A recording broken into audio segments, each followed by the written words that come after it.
অজয়বাবু সকালের কাগজ পড়ছে।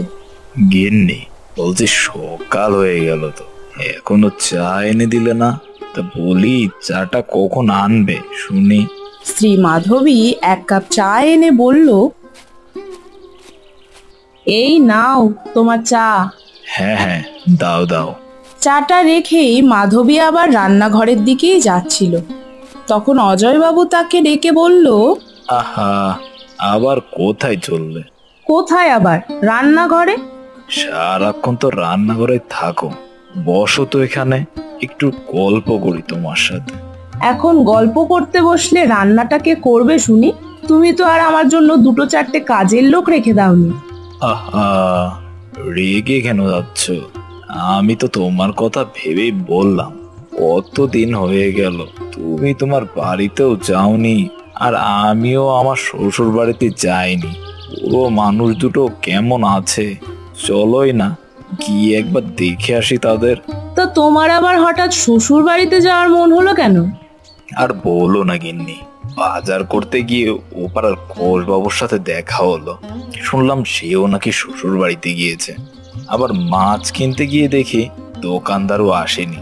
পরে শুনি বেটা নাকি শ্বশুর বাড়িতে গিয়েছে, মাছওয়ালাও শ্বশুর বাড়িতে যাচ্ছে, আর আমি কিনা বাড়িতেই বসে আছি। এইবার বুঝতে পারলাম তোমার হঠাৎ শ্বশুর বাড়ি যাওয়ার এত তাড়া কেন। গিন্নি, তুমি বরং আজই ও বাড়িতে একটা ফোন করে জানিয়ে দাও যে আমরা আগামী পরশু যাচ্ছি।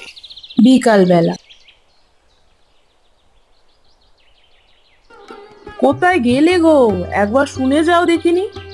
আমি বাগানে কাজ করছি, তুমি এসো এখানে। কতদিন হয়ে গেল গাছগুলো একটু জল দেওয়া হয় না, গাছগুলো তো শুকিয়ে যেতে বসেছে।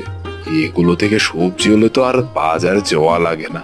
যা দাম বেড়েছে বাজারের জিনিসপত্রের, সেদিকে তো খেয়াল রাখো না। মাধবীর মা সেখানে এসে বলল, শুনছো? বলছি কি, মেয়ে জামাই আসছে বাড়িতে, তো তার জন্য কিছু জোগাড় যন্ত্র করতে হবে তো।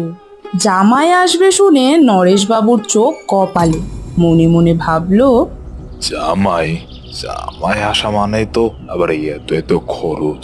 সেবার জামাই এসে টানা 1 মাস থেকেছিল, এবারও কি তাই হবে? না, এই বিয়েটার জন্য তার শান্তিতে থাকা যাবে না দেখছি। কি হলো কি? মনে মনে কি এত ভাবছো শুনি? বলছিলাম গিন্নি, তুমি কি করে জানলে জামাই মেয়ে আসবে? মেয়ে একটু আগেই টেলিফোন করেছিল, বলল জামাই বাবাজি নাকি আমাদের কতদিন দেখেনি, তাই আমাদেরকে দেখতে আসবে।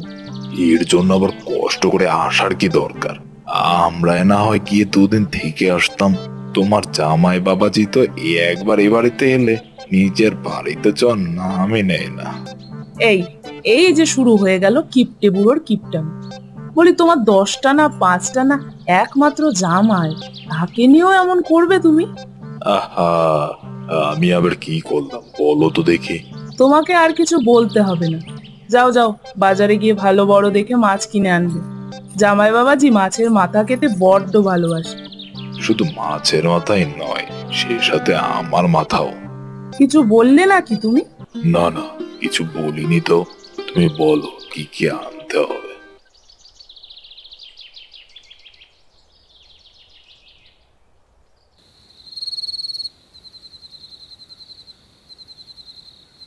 পরের দিন সকালে নরেশবাবু চলল বাজারের ব্যাগ নিয়ে।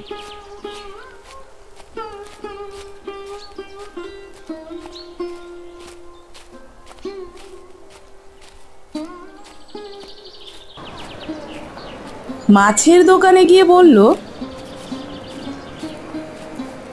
আজ্ঞে বাবু, মাছ নিবেন নাকি? হ্যাঁ রে বলা, এই মাছটা কত করে রে? 500 টাকা, একেবারে তাজা মাছ। দাদা নিয়ে যান, দেখবেন এর স্বাদ মুখে লেগে থাকবে। এমন স্বাদ পেলে তো জামাই বাবাজি আর যেতেই চাইবে না। থাক থাক। সে কি কথা দাদা, জামাই আসবে, তাকে তো ভালো করে আপ্যায়ন করতে হবে। আপনার কিপটামি স্বভাবটা আর গেল না দেখছি। তোকে এত বেশি কথা বলতে বলছে কে? মাছটা 300 টাকা দিচ্ছি, কেটে দে এবার। না না দাদা, 300 টাকা কম হয়ে গেল। আপনি বরং আর কিছু বাড়িয়ে দিন। আরে 1 টাকাও বেশি না, এতে হলেতে নয়তো অন্য দোকানে যাই আমি। ভোলা আর কথা না বাড়িয়ে মাছটা ব্যাগে দিয়ে দিল। সেই সাথে আরো অনেক কিছু বাজার করে নিয়ে বাড়ির দিকে রওনা হলো।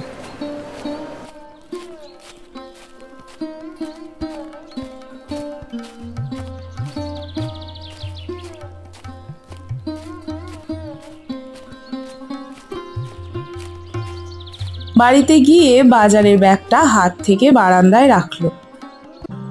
এইটুকু বাজার করতে এত সময় লাগলো তোমার? কত বেলা হয়ে গিয়েছে, এরপর মেয়ে জামাই চলে আসবে তো।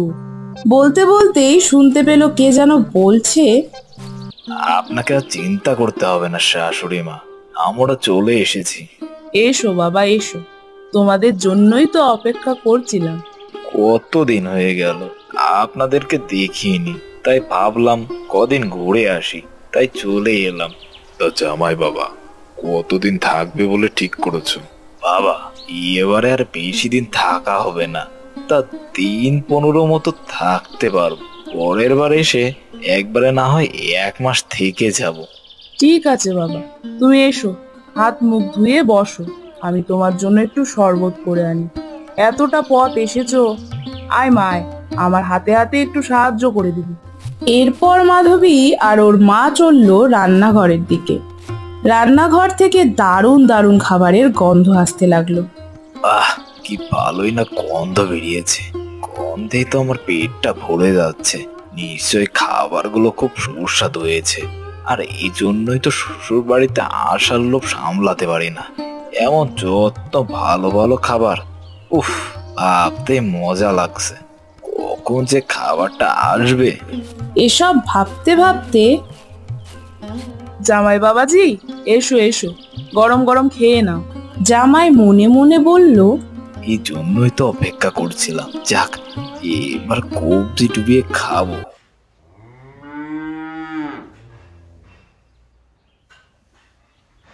এরপর নানান রকমের ভালো ভালো খাবার সাজিয়ে দেওয়া হলো তার থালার চারপাশ দিয়ে। নাও বাবা, এইবার খাওয়া শুরু করো, তোমার জন্যই তো এত সব। তোমার শ্বশুর সকালবেলা বাজার থেকে বেচে বেচে ভালো জিনিস কিনে এনেছে। আমার টাকা ছিঁড়াত্ম করে জামাই আপ্যায়ন করা হচ্ছে, যত সব। এরপর জামাই পেট ভরে সব খাবার খেয়ে নিল। বলছি মা, আপনার হাতের এমন সব রান্না খাওয়ার জন্য আরো কিছুদিন থেকে যাবো ভেবেছি, বেশ মন্দ হবে না, কি বলেন? শ্বশুর মনে মনে ভাবলো, বলে কি, এই জামাই তো আর কিছুদিন থাকলে আমার সব টাকা উড়িয়ে দেবে। বলি কি বাবা, তুমি বরং 2-1 দিন থেকেই ফিরে যাও, পরে না হয় সময় সুযোগ করে এসো আবার। এতদিন এখানে থাকলে তোমার ব্যবসায় অনেক ক্ষতি হবে বাবা। না না বাবা, সেসব নিয়ে কোনো চিন্তা করতে হবে না। আপনি বরং কাল বড় দেখে আর একটা মাছের মাথা আর সাথে পাঁঠার মাংস আনবেন বাজার থেকে। কত দিন হয়ে গেল পাঁঠার মাংস খায় না। কেন জামাই বাবাজি, আমি তো শুনেছি তোমাদের শহরেও নাকি খুব ভালো পাঁঠার মাংস পাওয়া যায় এখন। তা তুমি কিনে নিয়ে গেলেই তো পারো, আমার মেয়েও তো ওর মার মতো রান্না জানে। জামাই মনে মনে ভাবলো, পাঁঠার মাংসের যে দাম, তা যদি শহর থেকে কিনে খাবো তাহলে আর শ্বশুর বাড়িতে আসবো কেন শুনি। এরপর আবার বলল, শাশুড়ি মায়ের হাতের রান্নার স্বাদই আলাদা, তাই জন্যই তো বারবার ছুটে ছুটে আসি।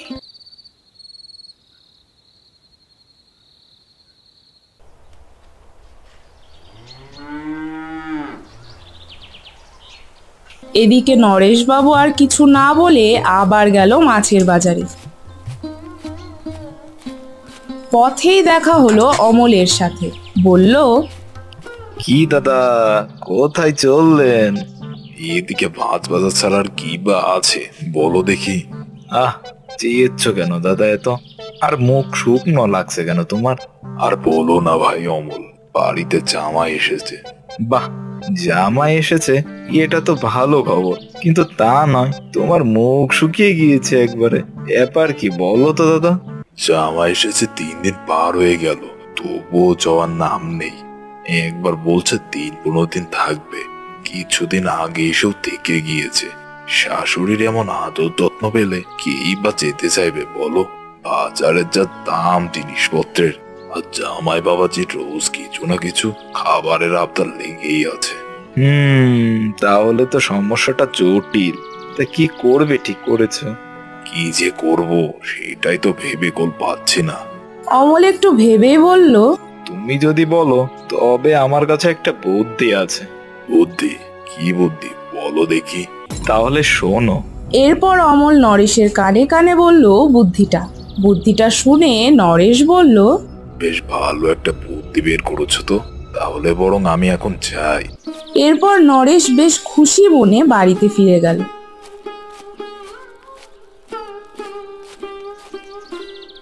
এদিকে বাজারের ব্যাগ খালি দেখে মাধবীর মা বলল, তুমি খালি হাতে ফিরে এলে কেন? বাজারে যাওনি? বেলা গড়িয়ে দুপুর হতে চললো, জামাইয়ের খাবার দিতে দেরি হয়ে যাবে তো। নরেশ হাসি মুখেই বলল, তোমাকে আজ আর কষ্ট করে রান্না করতে হবে না গিন্নি। রান্না করতে হবে না? তাহলে সবাই খাবে কি? জামাইকে কি খেতে দেবো? আজ আমি রান্না করব জামাইয়ের জন্য, একটা নতুন ধরনের রান্না। তুমি বরং যাও, আজ বিশ্রাম নাও। নতুন ধরনের রান্না? কি রান্না শ্বশুর মশাই? মাংস নাকি কালিয়া? আহা জামাই, মাংস কালিয়া এসব তো অনেক খেয়েছো, এবার একটা নতুন রান্না খাওয়াবো তোমার। কি নাম সেই রান্নার? আর কি দিয়েই বা রান্নাটা করতে হয়? মাছ, মাংস নাকি অন্য কিছু? ঘোড়ার ডিম, বুঝেছো কিছু? জামাই মনে মনে ভাবলো, মনে হচ্ছে রেগে গিয়েছে। এনাকে রাগি আর কাজ নেই, রান্না হলে তখনই দেখবো না হয়। দুপুর বেলা। কোথায় গেলে জামাই বাবাজি? চলে এসো তো, খাবার প্রস্তুত হয়ে গিয়েছে। জামাই এসে দেখলো নরেশবাবু আর মাধবী বসে আছে খাবার ঢাকা দিয়ে। বলল, কিন্তু শাশুড়ি মাকে তো কোথাও দেখতে পারছি না, তিনি কোথায় বাবা? তোমার শাশুড়ি মা পুকুর ঘাটে গিয়েছে কাপড় ধুতে। তুমি বসো বাবা, আমি আছি তো। তুমি এত চিন্তা কেন করছো? জামাই আর কথা না বাড়িয়ে বসেই পড়ল। এরপর খাবারের থালার ওপর থেকে ঢাকনাটা সরালো, কিন্তু দেখলো সব খালি। এখানে তো সব খালি, মনে হয় ভুল থালাটা নিয়ে আসা হয়েছে। বাবা, মনে হয় আপনি ভুল থালাটা নিয়ে এসেছেন। না না জামাই বাবাজি, কোনো ভুল হয়নি। এটা তো তোমার আজকে নতুন খাবার। আমি তো কিছুই বুঝতে পারছি না, আপনি কি বলছেন এসব? কেন জামাই বাবাজি, ঘোড়ার ডিম রান্না করেছি তোমার জন্য। তোমার পছন্দ হয়নি নাকি?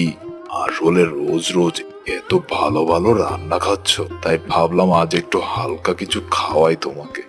জামাই এইবার সবটা বুঝতে পারলো যে এত ঘন ঘন তার শ্বশুর বাড়িতে আসা ঠিক হয়নি। আর আসার পর থেকে একের পর এক খাবারের আবদার তো লেগেই আছে। বাবা, তুমি এসব কি বলছো? মাধবী, আর এই এক মুহূর্তও থাকবো না, চলো চলো, আমরা এখনই বাড়িতে যাব। এরপর নরেশবাবুর মেয়ে আর জামাই বের হলো বাড়ির উদ্দেশ্যে।